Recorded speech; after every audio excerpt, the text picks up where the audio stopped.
আজকের ভিডিওটা খুবই গুরুত্বপূর্ণ হতে যাচ্ছে। আজকে ভিডিও অ্যাপয়েন্টমেন্ট নিয়ে যে জটিলতা তৈরি হয়েছে তার একটা খোলাসা করব আজকে এই ভিডিওর মাধ্যমে। সবাই ভিডিও টানবেন না, অবশ্যই আমার কথা মনোযোগ দিয়ে শুনবেন। তো আজকে ভিডিওতে কি কি রয়েছে, প্রথম রয়েছে যারা অ্যাপয়েন্টমেন্ট পেয়েছেন, ডেট পেয়েছিলেন কিন্তু জমা দিতে পারেননি, তার আগেই সকল নৌলস্তে স্থগিত করে দিয়েছিল। আর দ্বিতীয় যে আলোচনা করব সেটা হচ্ছে যারা ইমেল করেছেন কিন্তু কোনো অ্যাপয়েন্টমেন্ট কিছুই পান নাই, ওভাবে ঝুলে রয়েছেন, কোনো কিছুই আপনারা জানেন না যে কী হবে না হবে, আদৌ অ্যাপয়েন্টমেন্ট পাবেন কি না।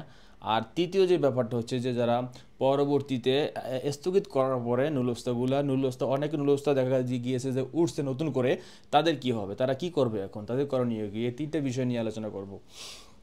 তো আসেন প্রথমে একটা বিষয় নিয়ে আলোচনা করি, সেটা হচ্ছে গিয়ে ইতিপূর্বে আমি কয়েকটা ভাই দেখেছি ভিডিও বানিয়েছে যে আগের সকল নুলস্তা স্থগিত করে দিয়েছে। তো ঠিক আছে, সেটা বুঝলাম, কিন্তু তারা বলেছে যে অ্যাপয়েন্টমেন্ট যারা আগে পেয়েছিলেন সকল অ্যাপয়েন্টমেন্ট ক্যান্সেল। আসলে এই কথাটা আদৌ সত্য? এবং তারা কোন ভিত্তিতে, তাদের কোন ব্র্যান্ডে, তারা কোথায় দেখেছে, যে কোথায় যে বিএফএস গ্লোবাল অথবা ইতালি অ্যাম্বাসির ওয়েবসাইটে তারা দিয়েছে, তাদের দেখাইতে হবে যে অ্যাপয়েন্টমেন্ট সকল পিছনেগুলো ক্যান্সেল করে দিয়েছে। তারা কোথায় পাইলে এই কথাটা? এরকম উল্টাপাল্টা ভিডিও বানিয়ে মানুষের ভুল তথ্য প্রদান করে, আসলে এগুলো ঠিক না। তো মানুষ সম্পূর্ণ 100% প্রমাণ সহ ভিডিও বানাতে হবে, মানুষকে যেন অথেন্টিক তথ্য দিতে হবে, যেন মানুষ বিভ্রান্ত না হয়। যেই কথাগুলো আমি বলবো ইনশাল্লাহ আপনারা ধরে নিতে পারেন যে আমি অথেন্টিক তথ্য দিয়ে থাকি এবং আমার ভিডিওতে প্রত্যেকটা ভিডিওতে দম রয়েছে। তো আপনারা ইতিপূর্বে আগেও আমার কথা প্রমাণ পেয়েছেন ইতিপূর্বে, এবং সামনেও এই কথাগুলোর প্রমাণ পাবেন। এই প্রত্যেকটা ভিডিওতে আমি অনলাইনে ছেড়ে রাখবো, আপনারা দেখবেন। পরবর্তীতে আপনারা মিলিয়ে রাখবেন যে ব্যাপারটা কী দাঁড়ায়। কিন্তু সবাই যে ভুলভাল ভিডিও বানায় তেমন এটা না। কিছু ব্লগার আছে যে ইতালি সম্বন্ধে বিভিন্ন উল্টাপাল্টা তথ্য দেয়, নিজে কিছুই জানে না, শুধু এর থেকে ভিডিও দেখে তথ্য নিয়ে বানায়। দেখবেন যে আমার ভিডিও কিছু মানুষ আছে কপি করে আবার বানায়, বা আমার কিছু পোস্ট দিলে সাথে সাথে কপি করে নিয়ে আবার তাদের ইয়েতে ছাড়ে। তো যাই হোক, এখন আসল টপিকে আসি যে আমি তিনটা বিষয় নিয়ে আলোচনা করবো অ্যাপয়েন্টমেন্টের ব্যাপারে, যে এর অ্যাপয়েন্টমেন্টের কী হবে। তো আপনারা ইতিপূর্বে জেনেছেন যে ইতালিতে ওয়ান স্টপ সার্ভিস চালু করেছে, সকল মালিকদেরকে পেপুতরা ডেকে তাদের যে তারা আবেদন করেছে তাদের শ্রমিক নেওয়ার ব্যাপারে তাদের কাছ থেকে ক্লিয়ারেন্স নিবে। তো এইটার সাথে অ্যাপয়েন্টমেন্টের জড়িত কি? তা আপনারা অবশ্যই প্রশ্ন থাকতে পারে যে ভাই আপনি তো বললেন যে অ্যাপয়েন্টমেন্টের কথা বলবেন, তাহলে মালিককে অন স্টপ সার্ভিসে কেন মালিককে ডাকবে, এর সাথে সম্পর্ক কী? অবশ্যই সম্পর্ক রয়েছে। আপনারা জানেন যে ইতিপূর্বে এত পরিমাণ ফেক নিউজটা পড়েছে যে একটা এম্বাসিতে একটা জটলা পড়ে গিয়েছে অনলাইনের মধ্যে, যে তারা কোনটা রেখে কোনটা আগে দিবে তারা দিশার হয়ে গেছে। এখন দেখতেছেন যে এর আগে কয়েক মাস আগে মাননীয় আমাদের যে উপদেষ্টা রয়েছে সে বলছিল যে 20,000 ডিসেম্বরের মধ্যে 20,000 ভিসা দেবে, মানে 20,000 পাসপোর্ট ফেরত দেবে। সেটা বলছিল ব্ল্যাঙ্ক পাসপোর্ট, যদি ভিসা পাওয়ার মতো হয় যেগুলো লাইনে আছে ওগুলো দিয়ে দেবে ভিসা সহ। আর ভিসা ছাড়া যেটা হয় সেটা ভিসা ছাড়া আপনার রিটার্ন পাসপোর্ট দিয়ে দিয়েছে, আপনারা দেখেছেন সবগুলোই আশা করে দিয়ে দিয়েছে। তারপরে কিছু কিছু হয়তো বা এখনও দু একটা বাকি থাকতে পারে পাসপোর্ট, অনেকেই রিটার্ন পাসপোর্ট নাও পেতে পারেন। তো এই কথার মানে হচ্ছে কি আপনারা এখন অ্যাপয়েন্টমেন্টের ব্যাপারটা কি। তো আপনারা যারা ডেট পেয়েছিলেন, আমার কথা মিলে রাখবেন, পরেই এই ভিডিওতে অবশ্যই অনলাইনে থাকবে। যারা ডেট পেয়েছিলেন ইতিপূর্বে এবং যারা জমা দিতে পারেননি, তার মধ্যে আপনার নুলস্তা সকল স্থগিত করে দিয়েছিল মিলানি সরকার। তো এগুলা যদি আপনার সঠিক নুলস্তা হয়, হতে পারে, আমি 100% বলতেছি না, এমনটা হতে পারে যে আপনারা যে মেল করার সময় যে ইমেল আইডিটা দিয়েছিলেন, যে ইমেল থেকে মেলটা করেছিলেন, যে মোবাইল নাম্বারটা দিয়েছিলেন, হয়তো এই নুলস্থা আপনি যে প্রোটোকল নাম্বার দিয়ে তো ইমেলটা করেছেন, ওই প্রোটোকল নাম্বার দিয়ে সার্চ করে ওই মালিককে খুঁজে বের করে ওই মালিককে পেপুত্তরে ডেকে তারপর ডিরেক্টলি আপনাকে ভিসার জন্য আপনাকে কল করতে পারে যে ইওর ভিসা ইজ রেডি।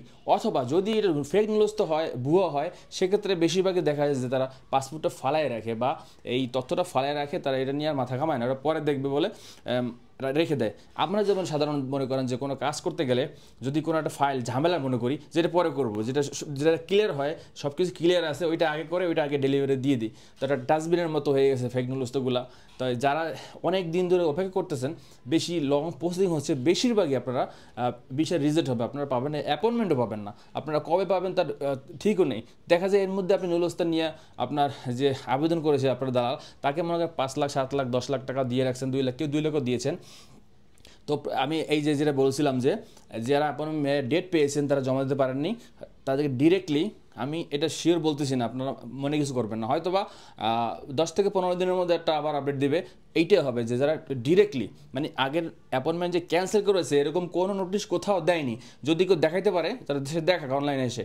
তো আমি যেটা বলছি সেটা হচ্ছে আপনারা ডিরেক্টলি আপনাদের your visa is ready, visa ready হওয়ার পরে আগে যারা জমা দিয়েছে তারা তো ডি ফর্ম, তারপরে আপনার এক্সপিরিয়েন্স সার্টিফিকেট, তারপরে পাসপোর্টের ফটোকপি, মালিকের যে 3টা ডকুমেন্ট এগুলো সহ জমা দিয়েছিল, ভিসা ফি সহ।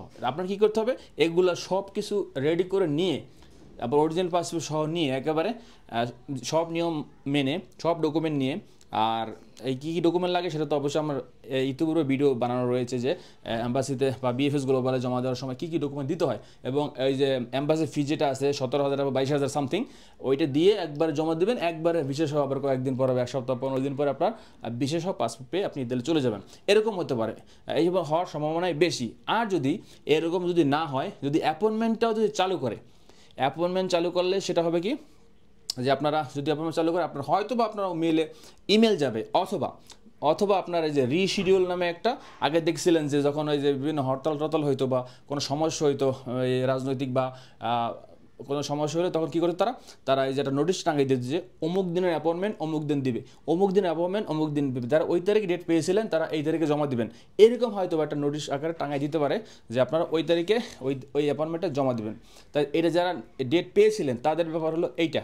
এবং যারা মেল করে রেখেছেন, আবার আসেন যে 2 নম্বর যেটা মেল করে রেখেছেন তাদের কি হবে, যারা মেল করে রেখেছেন তাদের ওই সেমই হতে পারে, অথবা নতুন করে তারা ইমেল পেতে পারেন। যদি না পান তাহলে অনেক দিন ধরে অ্যাপয়েন্টমেন্ট না পান তাহলে মনে রাখবেন হয়তো বা আপনার নুলস্তাটা হয়তো ফেক নয়, অরিজিনাল আছে কিন্তু মালিক ঠিক নেই, মালিকের সমস্যা আছে, অ্যাপয়েন্টমেন্ট দিচ্ছে না, অথবা অ্যাপয়েন্টমেন্ট পাইতেও পারেন সামনে। যদি যখন চালু হয় তখন পুরোদমে চালু হয়ে যাবে অ্যাপয়েন্টমেন্ট সিস্টেম, ইমেলের মাধ্যমে আগের মতো আসা শুরু করবে, সেটা বিএফএস থেকে নোটিশের মাধ্যমে জানাই দেবে যে অ্যাপয়েন্টমেন্টের ব্যাপারে তারা কী করবে। তারা এখন ওই যে যেগুলো রিটার্ন পাসপোর্ট আছে সেগুলো নিয়ে ব্যস্ত রয়েছে, সেগুলো নিয়ে যাচাই বাছাই চলছে, কাজ করতেছে। আপনারা দেখবেন যখন একটা ভিসা দেয় তখন শুধু দেখেন সবাই শুধু ভিসা পাচ্ছে, আবার দেখবেন যখন রিটার্ন পাসপোর্ট দেয় শুধু রিটার্ন পাসপোর্ট দিচ্ছে, তারপর দেখবেন যদি অ্যাপয়েন্টমেন্ট দেয় সবার মেইলে শুধু টাস মেল ঢুকতেছে, অ্যাপয়েন্টমেন্টের মেল। দেখছেন এই তো বলবে, কারণ আমি তো অনেকগুলো অ্যাপয়েন্টমেন্টের কাজ করেছি আর ফাইল প্রসেসিংয়ে কাজ করেছি, আমি নিজের সরাসরি নিজে দেখেছি এবং আমিও এই ব্যাপারে অবগত আছি। তো আপনারা অবশ্যই বুঝলেন যে 2 নম্বর যারা মেল করেছেন অ্যাপয়েন্টমেন্ট পাননি তাদের ব্যাপারটা কী হবে। এবং 3 নম্বরে আসেন যারা অ্যাপয়েন্টমেন্ট দূরের কথা, মানে নুলস্তা পেয়েছেন, নুলস্তা স্থগিত করার পরে আবার অনেকে নুলস্তা পেয়েছে, হয়তো এটা অরিজিনাল হোক ফেক হোক আসলে সেটা তো আর বলা যায় না 100% বাংলাদেশ থেকে। তো যতটুকু করবেন আপনারা ওইটা মেল করে রাখবেন আল্লাহর হস্তে, এবং কখন পান আল্লাহ খোদা তাআলা জানে, সেটা একমাত্র মেল সিরিয়ালে সবার পিছনে যখন তারা ধরবে ওইটা তখন পাবেন। হয়তো 1 বছর হতে পারে, 1.5 বছর হতে পারে, তো সেটা কিছু করার নেই, সেটা ওয়েট করতেই হবে। আর আপনারা অবশ্যই অবগত আছেন যে অ্যাপয়েন্টমেন্ট দেওয়ার পরেও অ্যাপয়েন্টমেন্ট আপনার পাওয়ার পরেও দেখছেন যে সব স্থগিত করে রয়েছে, এবং এগুলার চান্স ভিসার চান্স খুবই কম। এই রিটার্ন পাসপোর্ট যেগুলো দিয়েছে যে অরিজিনাল হলে আপনার নুলস্তা ভিসা পাওয়ার সম্ভাবনা রয়েছে। এবং আপনাদেরকে আমি ইতিপূর্বে ভিডিওতে বলছিলাম যে ভাই যাদের নুলস্তা অরিজিনাল হোক ডুপ্লিকেট হোক যাই হোক না কেন 25 সালে একটা আবেদন করে রাখা উচিত ছিল। নভেম্বর মাসে আবেদনটা গিয়েছে আপনাদেরকে, যে যারা ইউরোপ সত্যিকারে যেতে চান ভাই একটা রিস্ক নিতে হবে, একটু রিস্ক নিতে হবে, যে হয়তো আমার আবেদনের টাকা করা নষ্ট হইতো কিন্তু আপনার আবেদন করা উচিত ছিল। যদি আপনার জমা রয়েছে, যদি সেটা হয়ে যাইতো 24 সালেরটা আলহামদুলিল্লাহ ভালো, যদি ইনফ্যাক্ট ক্যান্সেল হয় বা কোনো কারণে ভিসা না পান 25 সালেরটা আবার চেষ্টা করতে পারতেন হয়তোবা। কারণ 25 সালে যারা ভিসার জন্য আবেদন করেছে 90% লোকই শুধু আবেদনের টাকাই নিয়েছে, কিন্তু নুলস্তার সাথে কোনো টাকা দিতে হবে না, ভিসার পরে টাকা, এই সিস্টেমে কিন্তু আবেদনগুলো করেছে। আপনারা দেখবেন এমনি 24 সালেরগুলোর কথা আলাদা, হয়তো পাসপোর্টের সাথে 2 লাখ টাকা নিয়েছে বা 5 লাখ টাকা নিয়েছে আলাদা ব্যাপার, কিন্তু 25 সালেরগুলো কিন্তু শুধু আবেদন টাকা নিয়েছে। হয়তো আমার আবেদন টাকা করা ম্যাচ যেত 20 যদি পাইতেন, আর যদি ভিসা না পাইতেন তাহলে 25 সালেরগুলো আপনার কার্যকর হতো। কিন্তু এখন তো ভাই আর কোনো কিছু করার নেই, কোনো আবেদন করার 25 সালে কোনো সময় নেই। তো আপনারা অবশ্যই বুঝতে পারছেন যে অ্যাপয়েন্টমেন্টের 3 সিস্টেমের কী হইতে পারে, আমি সম্পূর্ণ ক্লিয়ার ধারণা দিয়ে দিলাম। ইনফ্যাক্ট তার উপর যদি কোনো চাঞ্চল্যকর তথ্য পেয়ে থাকি অ্যাপয়েন্টমেন্ট সম্বন্ধে অথবা ভিসা সম্বন্ধে, অবশ্যই সবার আগে আমার এই চ্যানেলে পাবেন, এবং ফেসবুক পেজ থেকে যারা দেখতেছেন ফেসবুক পেজে পাবেন। সেজন্য কী করতে আপনার সাবস্ক্রাইব করে রাখতে হবে এবং এই ভিডিওটা শেয়ার করে দিতে হবে, এবং যারা ফেসবুক পেজ থেকে দেখতেছেন ফেসবুক পেজটা ফলো দিয়ে রাখবেন এবং শেয়ার করে দেবেন যেন আপনার অন্যটা ভাই এইটার দ্বারা উপকৃত হয়।